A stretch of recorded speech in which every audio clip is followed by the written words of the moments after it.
السلام علیکم جی، آپ دیکھ رہے ہیں میرا یوٹیوب چینل دلچسپ زندگی 461۔ اگر آپ چینل پر نیو ہیں تو چینل کو سبسکرائب کر دیں تاکہ میری آنے والی تمام ویڈیوز آپ تک پہنچتی رہیں۔ بہت شکریہ جی۔ تو چلیے بڑھتے ہیں ویڈیو کی طرف۔ بسم اللہ الرحمن الرحیم۔ لوگ آپ سے صرف اتنی ہی محبت کرتے ہیں جتنا آپ کو استعمال کر سکتے ہیں۔ جہاں ان کا مفاد ختم ہو وہاں محبت بھی ختم ہو جاتی ہے۔ صبر اور رحم۔ نفرت بھی بلا کوئی کرنے کی چیز ہے۔ صبر کیجئے، رحم کیجئے اور معاف کیجئے۔ نرم الفاظ پر خرچ کچھ نہیں آتا، لیکن ان کی قیمت بہت زیادہ ہوتی ہے۔ دنیا کو نہیں، دنیا بنانے والے کو راضی کیجئے صاحب۔ حضرت علی رضی اللہ تعالی عنہ نے فرمایا، اپنی خوشیوں کی حفاظت کرو، سب کو سب کچھ مت بتاؤ۔ نظر سچ میں ہوتی ہے اور یہ بہت بری ہوتی ہے۔ مولا علی علیہ السلام نے فرمایا، کامیابی کی پہلی سیڑھی کوشش ہے۔ کوشش سے غلطی، غلطی سے سبق ہے، سبق سے تجربہ اور تجربے سے کامیابی حاصل ہوتی ہے۔ سچے دوست خوشیوں میں زینت ہے اور پریشانیوں میں سہارا ہوتے ہیں۔ مولا علی علیہ السلام نے فرمایا، کبھی بھی کامیابی کو دماغ میں اور ناکامی کو دل میں جگہ نہ دیں، کیونکہ کامیاب دماغ میں تکبر اور ناکامی دل میں مایوسی پیدا کر دیتی ہے۔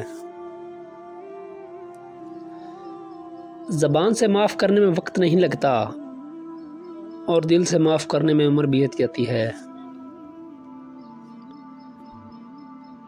دل کسی سے کتنا بھی خفا ہو جائے، تم خاموش ہو جانا لیکن بے ادبی نہ کرنا۔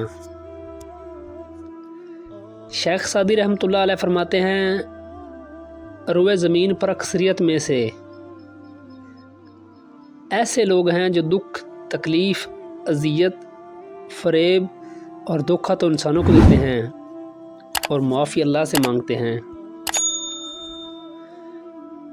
مولانا رومی فرماتے ہیں، جب تک اپنی نجات کا یقین نہ ہو کسی گناہ گار کا مذاق نہ اڑاؤ۔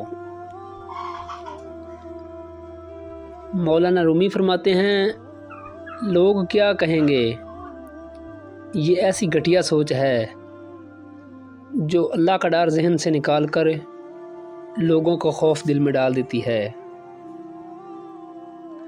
مولا علی علیہ السلام نے فرمایا، انصاف کیا کرو ورنہ یاد رکھنا، حضرت صالح علیہ السلام کی اونٹنی صرف 4 لوگ تھے اور غرق پوری قوم ہو گئی تھی کیونکہ باقیوں کا جرم خاموش رہنا تھا۔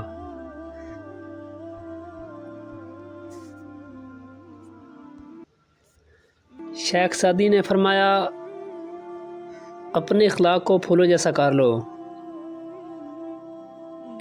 اور کچھ نہیں تو پاس بیٹھنے والا خوشبو تو حاصل کرتا ہے۔ زبان کا بولا دنیا سنتی ہے اور دل کا کہا اللہ سنتا ہے۔ اختلاف کے باوجود تو احترام سے پیش آنا کمزوری نہیں، اچھی تربیت کی علامت ہے۔ کامیابی زیادہ تر ان لوگوں کے پاس آتی ہے جن کے پاس انہیں دیکھنے کا وقت بھی نہیں ہوتا۔ شک اور خوف دل کی دنیا کو 2 حصوں میں تقسیم کر دیتے ہیں۔ مولانا رومی فرماتے ہیں، جب دنیا تمہیں گھٹنوں کے بل گرا دے تو سمجھ لو دعا مانگنے کا یہ بہترین وقت ہے۔ حقیقی سکون اس وقت ملتا ہے جب آپ تنہائی میں خدا سے لو لگاتے ہو۔